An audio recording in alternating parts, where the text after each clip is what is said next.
It is very seldom that mere ordinary people like John and myself secure ancestral halls for the summer. A colonial mansion, a hereditary estate, I would say a haunted house, and reach the height of romantic felicity, but that would be asking too much of fate. Still, I will proudly declare that there is something queer about it. Else, why should it be let so cheaply? And why have stood so long untenanted? John laughs at me, of course, but one expects that in marriage. John is practical in the extreme. He has no patience with faith, an intense horror of superstition, and he scoffs openly at any talk of things not to be felt and seen and put down in figures. John is a physician, and perhaps I would not say it to a living soul, of course, but this is dead paper and a great relief to my mind. Perhaps that is one reason I do not get well faster. You see, he does not believe I am sick. And what can one do?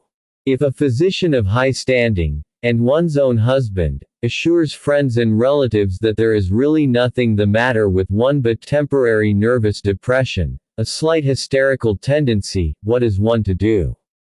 My brother is also a physician, and also of high standing, and he says the same thing.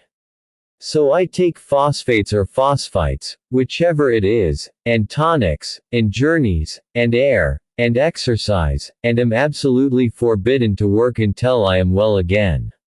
Personally, I disagree with their ideas.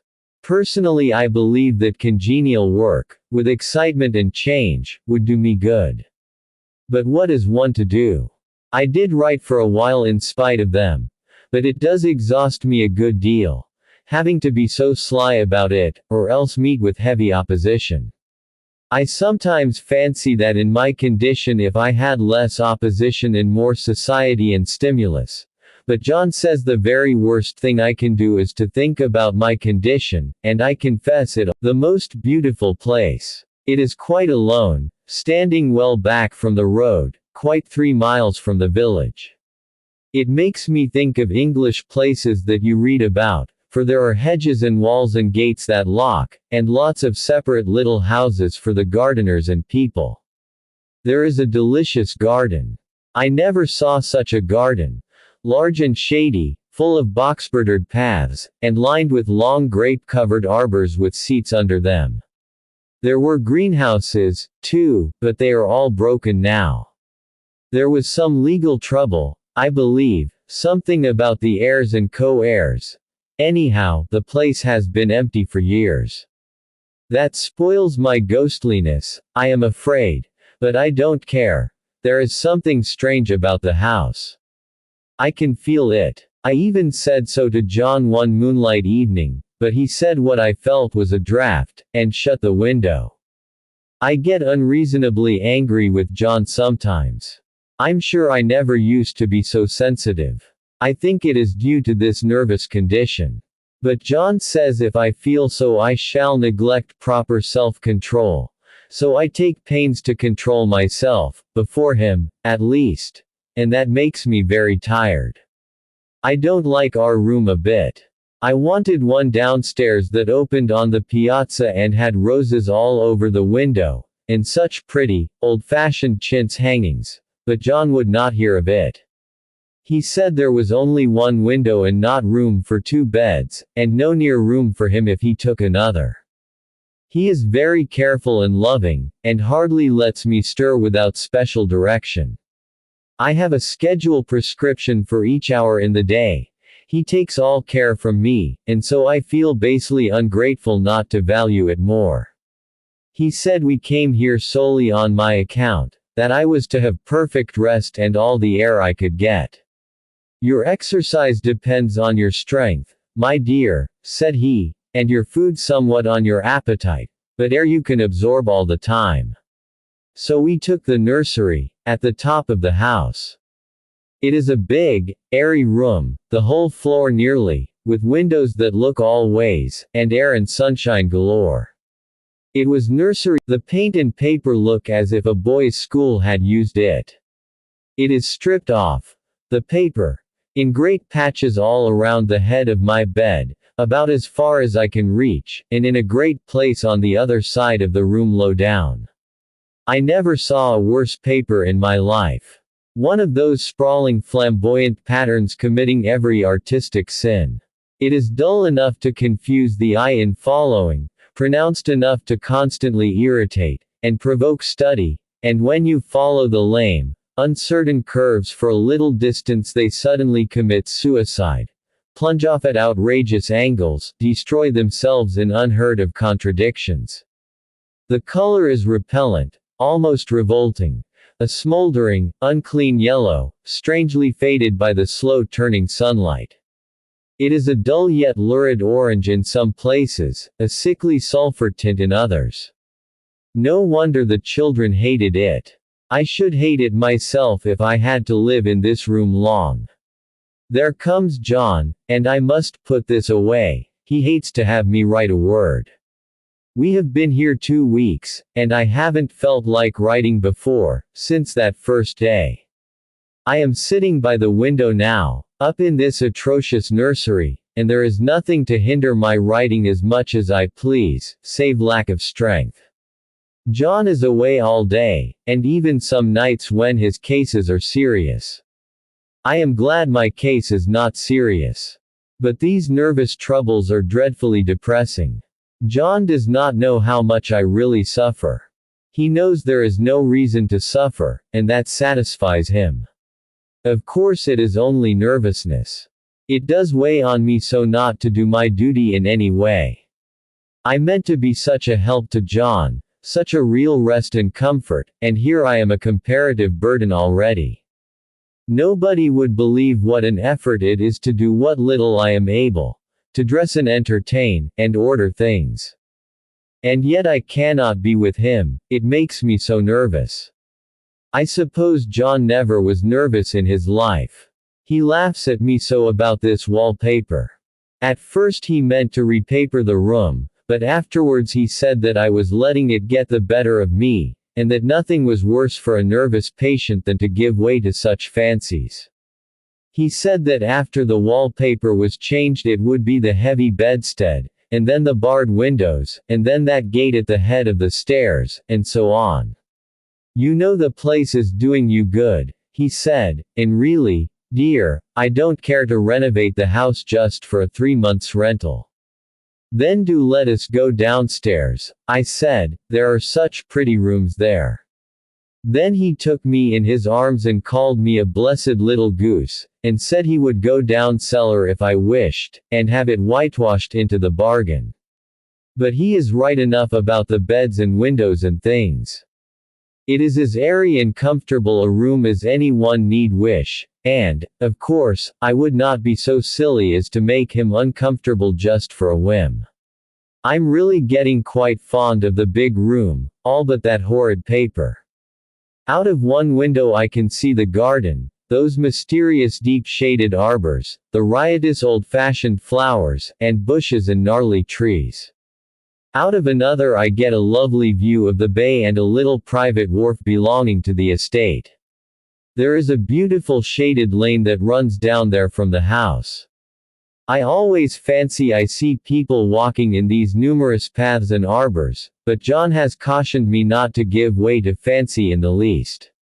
He says that with my imaginative power and habit of story-making a nervous weakness like mine is sure to lead to all manner of excited fancies, and that I ought to use my will and good sense to check the tendency. So I try. I think sometimes that if I were only well enough to write a little it would relieve the press of ideas and rest me. But I find I get pretty tired when I try. It is so discouraging not to have any advice and companionship about, but he says he would as soon put fireworks in my pillowcase as to let me have those stimulating people about now. I wish I could get well faster. But I must not think about that. This paper looks to me as if it knew what a vicious influence it had. There is a recurrent spot where the pattern lolls like a broken neck and 2 bulbous eyes stare at you upside down. I got positively angry with the impertinence of it and the everlastingness. Up and down and sideways they crawl, and those absurd, unblinking eyes are everywhere. There is one place where two breadths didn't match, and the eyes go all up and down the line, one a little higher than the other. I never saw so much expression in an inanimate thing before, and we all know how much expression they have. I used to lie awake as a child and get more entertainment and terror out of blank walls and plain furniture than most children could find in a toy store. I remember what a kindly wink the knobs of our big old bureau used to have, and there was one chair that always seemed like a strong friend. I used to feel that if any of the other things looked too fierce, I could always hop into that chair and be safe. The furniture in this room is no worse than inharmonious, however, for we had to bring it all from downstairs. I suppose when this was used as a playroom they had to take the nursery things out, and no wonder. I never saw such ravages as the children have made here. The wallpaper, as I said before, is torn off in spots, and it sticketh closer than a brother. They must have had perseverance as well as hatred. Then the floor is scratched and gouged and splintered, the plaster itself is dug out here and there, and this great heavy bed, which is all we found in the room, looks as if it had been through the wars. But I don't. There comes John's sister. Such a dear girl as she is, and so careful of me. I must not let her find me writing. She is a perfect, and enthusiastic housekeeper, and hopes for no better profession. I verily believe she thinks it is the writing which made me sick. But I can write when she is out, and see her a long way off from these windows. There is one that commands the road, a lovely, shaded, winding road, and one that just looks off over the country. A lovely country, too, full of great elms and velvet meadows. This wallpaper has a kind of sub-pattern in a different shade, a particularly irritating one, for you can only see it in certain lights, and not clearly then. But in the places where it isn't faded, and where the sun is just so, I can see a strange, provoking, formless sort of figure, that seems to sulk about behind that silly and conspicuous front design. There's sister on the stairs. Well, the 4th of July is over. The people are all gone and I am tired out. John thought it might do me good to see a little company, so we just had Mother and Nellie and the children down for a week. Of course I didn't do a thing. Jenny sees to everything now. But it tired me all the same. John says if I don't pick up faster he shall send me to Weir Mitchell in the fall. But I don't want to go there at all. I had a friend who was in his hands once, and she says he is just like John and my brother, only more so. Besides, it is such an undertaking to go so far. I don't feel as if it was worthwhile to turn my hand over for anything, and I'm getting dreadfully fretful and querulous. I cry at nothing, and cry most of the time. Of course I don't when John is here, or anybody else, but when I am alone. And I am alone a good deal just now. John is kept in town. I'm getting really fond of the room in spite of the wallpaper. Perhaps because of the wallpaper. It dwells in my mind so. I lie here on this great immovable bed. It is nailed down, I believe, and follow that pattern about by the hour. It is as good as gymnastics, I assure you. I start, we'll say, at the bottom, down in the corner over there where it has not been touched, and I determine for the 1000th time that I will follow that pointless pattern to some sort of a conclusion. I know a little of the principles of design, and I know this thing was not arranged on any laws of radiation, or alternation, or repetition, or symmetry, or anything else that I ever heard of. It is repeated, of course, by the breadths, but not otherwise. Looked at in one way, each breadth stands alone, the bloated curves and flourishes, a kind of debased Romanesque with delirium tremens, go waddling up and down in isolated columns of fatuity. But, on the other hand, they connect diagonally, and the sprawling outlines run off in great slanting waves of optic horror, like a lot of wallowing seaweeds in full chase. The whole thing goes horizontally, too, at least it seems so, and I exhaust myself in trying to distinguish the order of its going in that direction. They have used a horizontal breadth for a frieze, and that adds wonderfully to the confusion. There is one end of the room where it is almost intact, and there, when the cross lights fade and the low sun shines directly upon it, I can almost fancy radiation. After all, the interminable grotesques seem to form around a common center and rush off in headlong plunges of equal distraction. It makes me tired to follow it. I will take a nap, I guess. I don't know why I should write this. And I know John would think it absurd. But I must say what I feel and think in some way. It is such a relief. But the effort is getting to be greater than the relief. Half the time now I am awfully lazy, and lie down ever so much. John says I mustn't lose my strength, and has me take cod liver oil and lots of tonics and things, to say nothing of ale and wine and rare meat. Dear John. He loves me very dearly, and hates to have me sick. I tried to have a real earnest reasonable talk with him the other day, and tell him how I wished he would let me go and make a visit to Cousin Henry and Julia. But he said I wasn't able to go, nor able to stand it after I got there. And I did not make out a very good case for myself, for I was crying before I had finished. It is getting to be a great effort for me to think straight. Just this nervous weakness, I suppose. And dear John gathered me up in his arms, and just carried me upstairs and laid me on the bed, and sat by me and read to me till he tired my head. He said I was his darling and his comfort and all he had, and that I must take care of myself for his sake, and keep well. He says no one but myself can help me out of it, that I must use my will and self-control and not let my silly fancies run away with me. There's one comfort, the baby is well and happy, and does not have to occupy this nursery with the horrid wallpaper. If we had not used it, that blessed child would have. What a fortunate escape. Why, I wouldn't have a child of mine, an impressionable little thing, live in such a room for worlds. I never thought of it before, but it is lucky that John kept me here, after all. I can stand it so much easier than a baby, you see. Of course I never mention it to them any more. I am too wise, but I keep watch of it all the same. It is always the same shape, only very numerous. And it is like a woman stooping down and creeping about behind that pattern. I don't like it a bit. I wonder. I begin to think. I wish John would take me away from here. It is so hard to talk with John about my case, because he is so wise, and because he loves me so. But I tried it last night. It was moonlight. The moon shines in all around, just as the sun does. I hate to see it sometimes, it creeps so slowly, and always comes in by one window or another.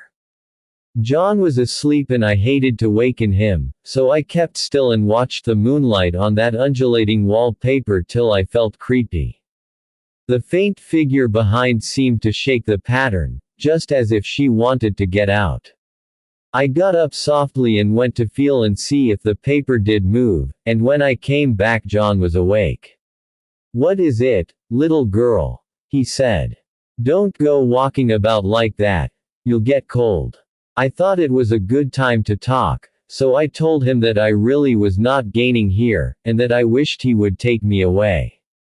"Why, darling," said he, "our lease will be up in 3 weeks, and I can't see how to leave before. The repairs are not done at home, and I cannot possibly leave town just now. Of course if you were in any danger I could and would, but you really are better, dear, whether you can see it or not. I am a doctor, dear, and I know. You are gaining flesh and color, your appetite is better. I feel really much easier about you. I don't weigh a bit more," said I, "nor as much. And my appetite may be better in the evening, when you are here, but it is worse in the morning, when you are away." "Bless her, and you won't go away." I asked gloomily. Why? How can I, dear? It is only 3 weeks more and then we will take a nice little trip of a few days while Jenny is getting the house ready. Really, dear, you are better. Better in body, perhaps. I began, and stopped short, for he sat up straight and looked at me with such a stern, reproachful look that I could not say another word. My darling, said he, I beg of you, for my sake and for our child's sake, as well as for your own, that you will never for one instant let that idea enter your mind. There is nothing so dangerous, so fascinating, to a temperament like yours. It is a false and foolish fancy. Can you not trust me as a physician when I tell you so? So of course I said no more on that score, and we went to sleep before long. He thought I was asleep first, but I wasn't. I lay there for hours trying to decide whether that front pattern and the back pattern really did move together or separately. On a pattern like this, by daylight, there is a lack of sequence, a defiance of law, that is a constant irritant to a normal mind. The color is hideous enough, and unreliable enough, and infuriating enough, but the pattern is torturing. You think you have mastered it, but just as you get well underway in following, it turns a back somersault, and there you are. It slaps you in the face, knocks you down, and tramples upon you. It is like a bad dream. The outside pattern is a florid arabesque, reminding one of a fungus. If you can imagine a toadstool in joints, an interminable string of toadstools, budding and sprouting in endless convolutions, why, that is something like it. That is, sometimes. There is one marked peculiarity about this paper, a thing nobody seems to notice but myself, and that is that it changes as the light changes. When the sun shoots in through the east window, I always watch for that first long, straight ray. It changes so quickly that I never can quite believe it. That is why I watch it always. By moonlight. The moon shines in all night when there is at night in any kind of light, in twilight, candlelight, lamplight, and worst of all by moonlight, it becomes bars. The outside pattern, I mean, and the woman behind it is as plain as can be. I didn't realize for a long time what the thing was that showed behind, that dim sub-pattern, but now I am quite sure it is a woman. By daylight she is subdued, quiet. I fancy it is the pattern that keeps her so still. It is so puzzling. It keeps me quiet by the hour. I lie down ever so much now. John says it is good for me, and to sleep all I can. Indeed, he started the habit by making me lie down for an hour after each meal. It is a very bad habit, I am convinced, for, you see, I don't sleep. And that cultivates deceit, for I don't tell them I'm awake, oh, no.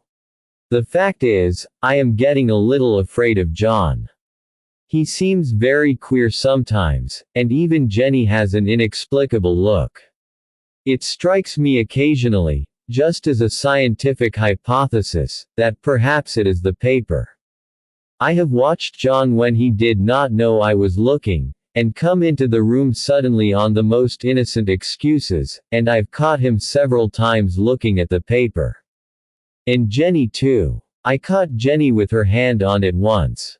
She didn't know I was in the room, and when I asked her in a very quiet voice, with the most restrained manner possible, what she was doing with the paper, she turned around as if she had been caught stealing, and looked quite angry.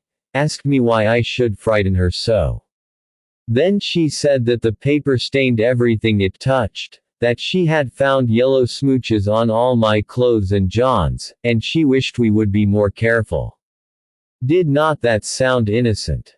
But I know she was studying that pattern, and I am determined that nobody shall find it out but myself.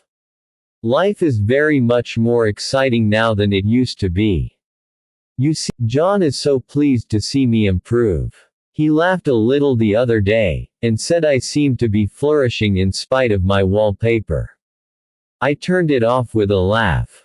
I had no intention of telling him it was because of the wallpaper. He would make fun of me. He might even want to take me away. I don't want to leave now until I have found it out. There is a week more, and I think that will be enough. I'm feeling ever so much better. I don't sleep much at night, for it is so interesting to watch developments, but I sleep a good deal in the daytime. In the daytime it is tiresome and perplexing. There are always new shoots on the fungus, and new shades of yellow all over it. I cannot keep count of them, though I have tried conscientiously. It is the strangest yellow, that wallpaper. It makes me think of all the yellow things I ever saw. Not beautiful ones like buttercups, but old foul, bad yellow things. But there is something else about that paper. The smell. I noticed it the moment we came into the room, but with so much air and sun it was not bad. Now we have had a week of fog and rain, and whether the windows are open or not the smell is here. It creeps all over the house. I find it hovering in the dining room, skulking in the parlor, hiding in the hall, lying in wait for me on the stairs. It gets into my hair. Even when I go to ride, if I turn my head suddenly and surprise it, there is that smell. Such a peculiar odor, too. I have spent hours in trying to analyze it, to find what it smelled like. It is not bad, at first, and very gentle, but quite the subtlest, most enduring odor I ever met. But now I am used to it. The only thing I can think of that it is like is the color of the paper. A yellow smell. There is a very funny mark on this wall, low down, near the mopboard. A streak that runs around the room. It goes behind every piece of furniture, except the bed, a long, straight, even smooch, as if it had been rubbed over and over. I wonder how it was done and who did it, and what they did it for. Round and round and round. Round and round and round. It makes me dizzy. I really have discovered something at last. Through watching so much at night, when it changes so, I have finally found out. The front pattern does move, and no wonder. The woman behind shakes it. Sometimes I think there are a great many women behind, and sometimes only one, and she crawls around fast, and her crawling shakes it all over. Then in the very bright spots she keeps still, and in the very shady spots she just takes hold of the bars and shakes them hard. And she is all the time trying to climb through. But nobody could climb through that pattern, it strangles so. I think that is why it has so many heads.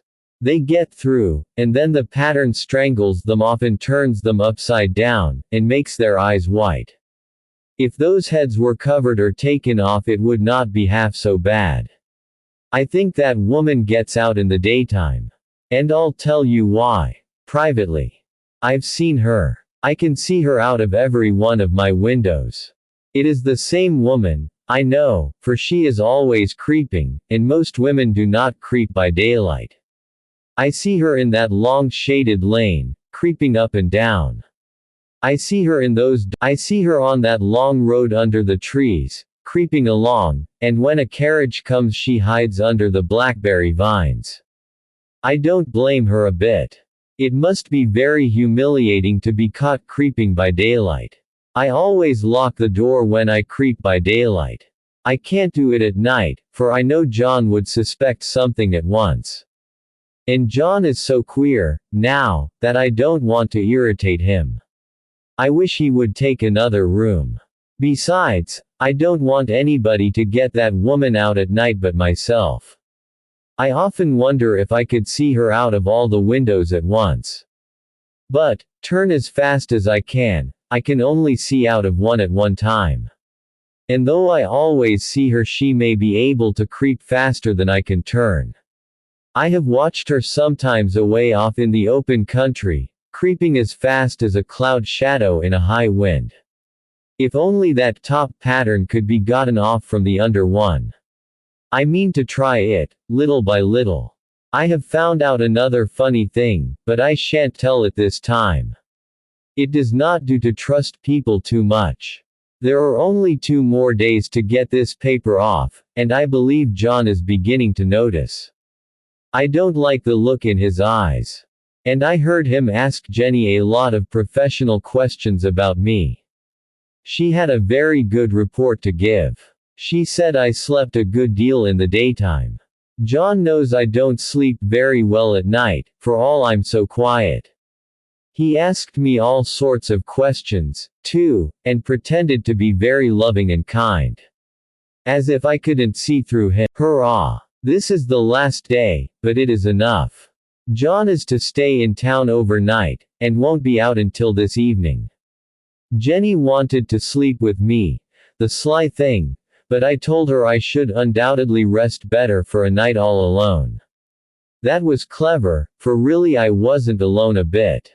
As soon as it was moonlight, and that poor thing began to crawl and shake the pattern, I got up and ran to help her. I pulled and she shook, I shook and she pulled, and before morning we had peeled off yards of that paper.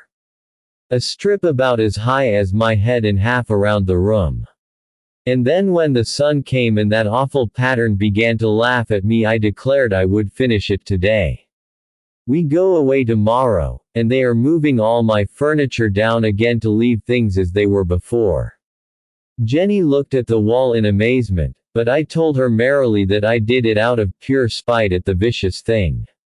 She laughed and said she wouldn't mind doing it herself, but I must not get tired.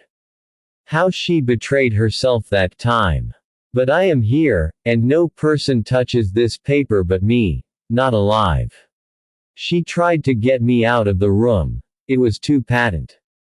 But I said it was so quiet and empty and clean now that I believed I would lie down again and sleep all I could. And not to wake me even for dinner. I would call when I woke. So now she is gone, and the servants are gone, and the things are gone, and there is nothing left but that great bedstead nailed down, with the canvas mattress we found on it.